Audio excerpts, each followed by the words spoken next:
أعوذ بالله من الشيطان الرجيم. بسم الله الرحمن الرحيم.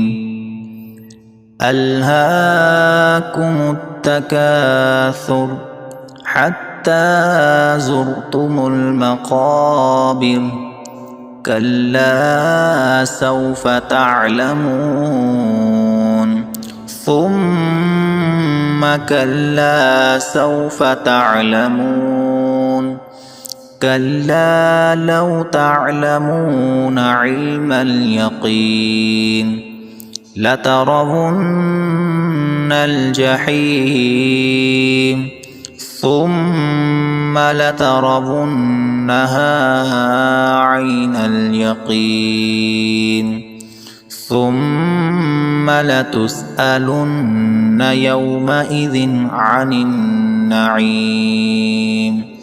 صدق الله